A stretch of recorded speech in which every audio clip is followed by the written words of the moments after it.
네, 우리 하나님 말씀 보겠습니다. 하나님의 말씀은 오늘 우리가 함께 나눌 하나님의 말씀은 창세기 49장 1절부터 2절의 말씀입니다. 창세기 49장 1절부터 2절의 말씀입니다. 우리 다 찾으셨으면 한 목소리로 함께 읽겠습니다. 시작. 야곱이 그 아들들을 불러 이르되 너희는 모이라. 너희가 후일에 당할 일을 내가 너희에게 이르리라. 너희는 모여 들으라. 야곱의 아들들아, 너희 아버지 이스라엘에게 들을지어다. 아멘. 임종이 다가온 야곱은 모든 아들들을 불러 들인 뒤 그들의 미래를 축복하면서 각자의 운명을 선언하는 말씀이 창세기 49장 전체의 말씀입니다. 오늘 우리가 49장의 말씀을 다 보면 좋은데 너무 긴 말씀이기에 이 새벽에 짧게 아주 요약된 1절과 2절의 말씀을 보면서 49장의 말씀을 나누려고 합니다. 야곱은 12아들에게 차례대로 축복을 하며 유언을 했습니다. 49장에 보면 12아들들에게 유언하며 그들의 미래에 당할 일과 그리고 그들의 후손이 당할 일에 대해서 말씀하고 있다라는 것입니다. 오늘 말씀 1절과 2절을 다시 한번 보면 이렇게 기록하고 있습니다. 야곱이 그 아들들을 불러 이르되 너희는 모이라. 너희가 후일에 당할 일을 내가 너희에게 이르리라. 너희는 모여 들으라. 야곱의 아들들아, 너희 아버지 이스라엘에게 들을지어다. 아멘.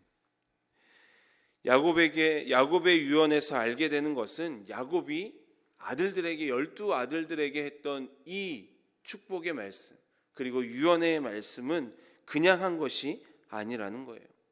야곱의 유언은 하나님께서 말씀해 주시는 그 축복과 예언이라는 것입니다. 야곱이 스스로 인간의 감정에 아들들에게 축복한 부분도 그들의 성품에 따라 있겠지만 그러나 중요한 것은 야곱이 하나님의 감동을 받아서 아들들에게 축복과 예언을 한 것이 오늘 49장의 내용입니다. 야곱의 임종이 다가오면서 아들들에게 하는 이 유언 속에는 축복에 대한 예언을 하는 아들도 있고 저주를 하는 아들의 예언들도 있습니다. 여러분, 사람이 중요한 말을 할 때가 언제인지 아십니까? 물론 정신이 온전할 때도 우리는 중요한 말을 하고 살죠. 그런데 사람이 중요한 말을 할 때는 아마도 죽기 전, 임종 전이 아닐까 생각해 봅니다. 그럼 사람이 진실된 말을 할 때가 또 언제일까요? 그때도 아마 죽음을 앞두고 아닐까 생각해 봐요. 우리가 삶에서 진실된 말을 하면서 살고 있다고는 하지만 정말 진실된 말을 하고 중요한 말을 할 때는 죽음을 앞둔 그 상태에서 하는 말일 것입니다. 다시 말해 유언이 중요한 말이 되고 진실된 말이 된다라는 것이죠. 우리가 드라마에서 보면 죽음을 앞두고는 아버지가 유산을 남기기 위해 남길 때에도 유언장에 기록하고 공인을 받아 넣어놓죠. 그리고 나서 그 아버지가 죽거나 부모가 죽으면 이제 변호사가 그 유언을 갖고 나와서 유언에 적힌 대로 자녀들에게 유산을 배분했던 그런 효력을 발휘했던 것을 보았을 것입니다. 물론 드라마라서 그럴 수도 있지만 유언은 자녀들에게 큰 영향을 준다라는 것입니다. 저희 집은 처음에는 믿는 집이 아니었습니다. 제가 어릴 때 교회를 제가 3살 때부터 나갔던 기억이 있어요. 그러니까 제가 태어나 있을 때는 교회를 나가 있지 않은 상태였죠. 근데 이제 부모님이 우리 잘 아는 분에게 전도를 받아서 이제 교회를 나가기 시작한 때가 아마 제 기억에는 3살 때라고 기억을 하고 있습니다. 그래서 엄마 손을 붙잡고 교회 갔던 기억이 있어요.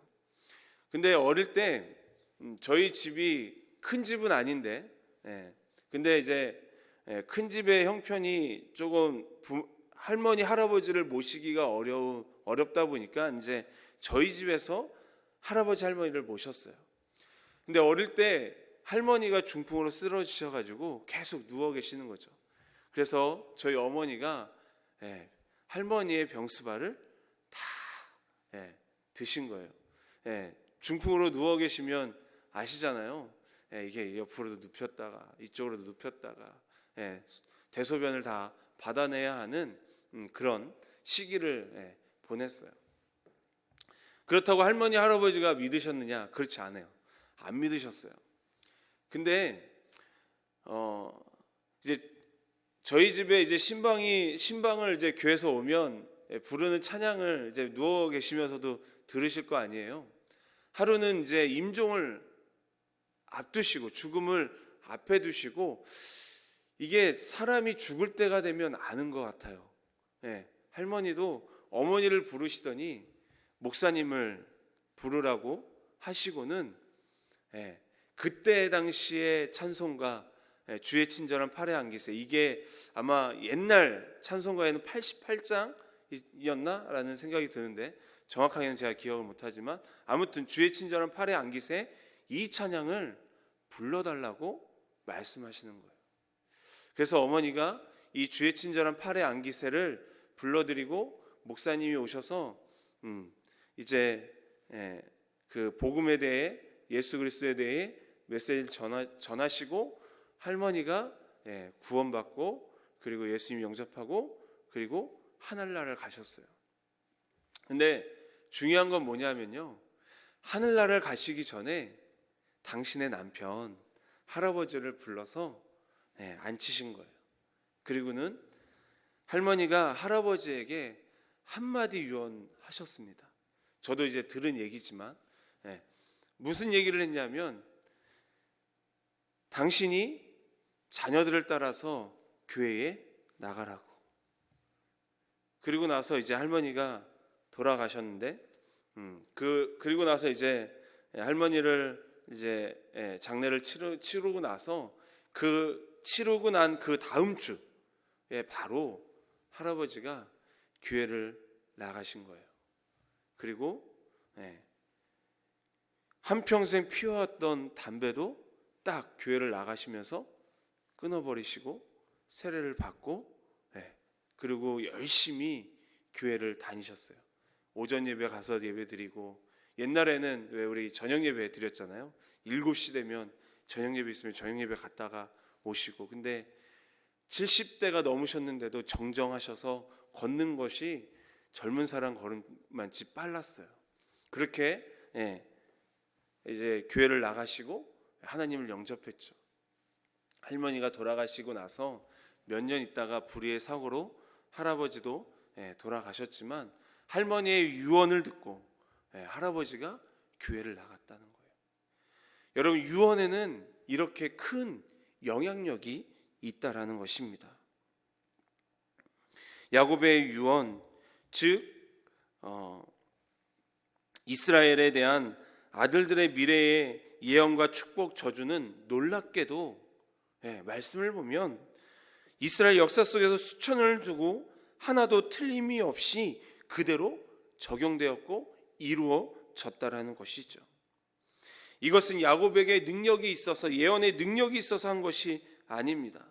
하나님께서 야곱의 입술을 통해서, 입술을 사용하여서 앞으로 그 12 아들들이 어떻게 생활할 건지에 대해서 이야기를 했고, 그 이야기대로 하나님은 이루어 가셨다라는 것입니다.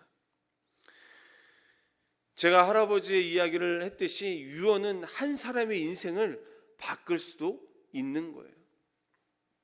그렇기 때문에 야곱이 아들들에게 유언한 예언과 축복, 저주는 그대로 우리가 말씀을 보면 적용되었고 이루어졌다라는 사실을 볼 수 있죠. 여러분, 분명 우리도 죽음을 맞이하게 될 것입니다. 죽음을 맞이하기 전에 우리 역시 유언을 하게 될 거예요. 죽음을 앞두고 자녀들에게 유언을 한다면 여러분들은 어떤 유언을 자녀들에게 해주고 싶으십니까? 우리 교회는 한종직 시무 예배가 있습니다. 이게 매년, 그러니까 담임 목사님이 오시고 나서 시작한 예배이기도 하고, 그리고 이 한종직 시무 예배 때 하는 게 있죠. 유서를 쓰는 거였습니다. 올해도 코로나 때문에 이 한종직 시무 예배를 할 수 있을까라는 염려 속에서 그래도 다행히 비수도권은 사회적 거리두기가 풀리면서 우리가 나와서 올해도 역시 한종직 시무 예배를 드렸습니다. 그러면서 유서 안에 이 유언도 담아서 썼던 기억이 있습니다. 저도 우리 교회 와서 작년과 올해 2번 썼어요.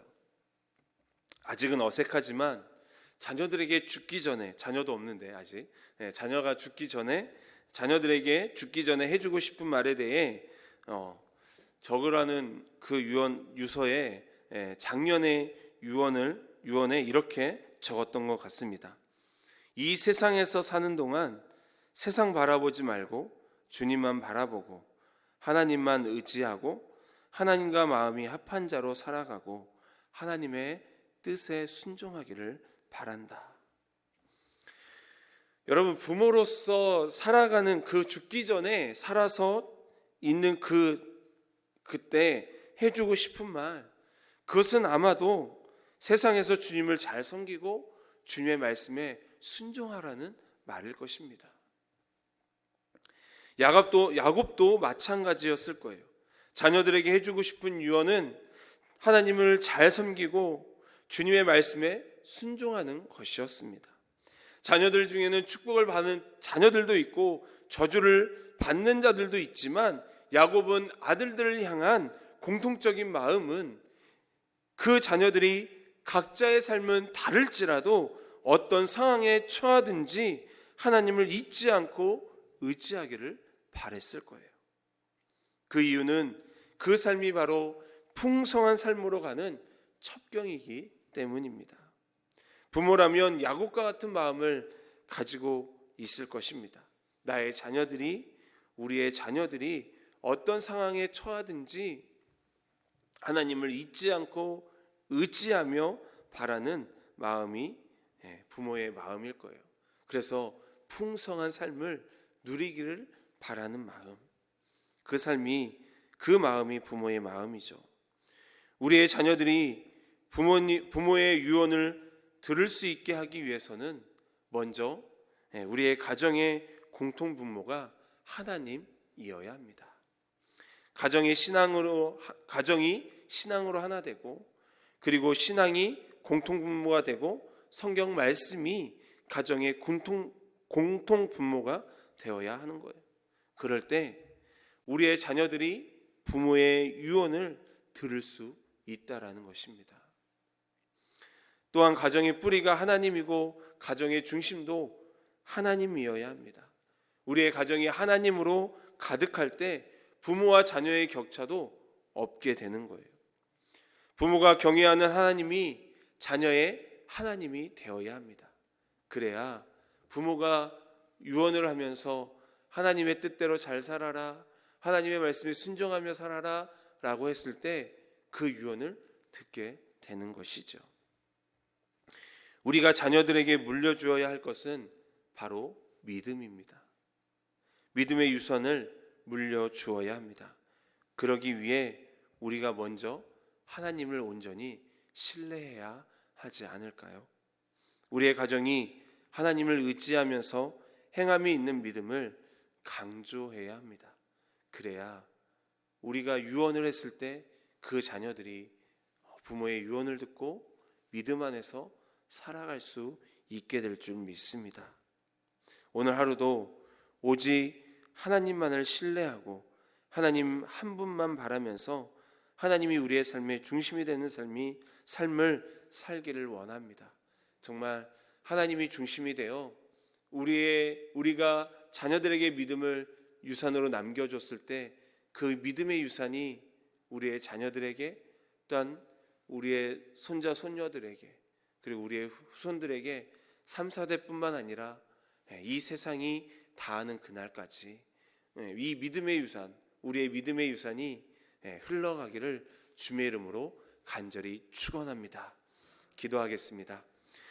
사랑의 하나님, 감사합니다. 오늘도 우리에게 귀한 말씀 주시며 우리가 우리 자녀들에게, 우리 후손들에게 남겨주어야 할 유언이 무엇인지 야곱의 그 유언과 축복의 예언을 통해서 돌아보게 됩니다. 하나님, 먼저 우리의 가정이 하나님을 바라보는 가정이 되게 하시고, 하나님만을 신뢰하는 가정이 되게 하시고, 하나님만을 경외하는 가정들이 되게 하여 주옵소서.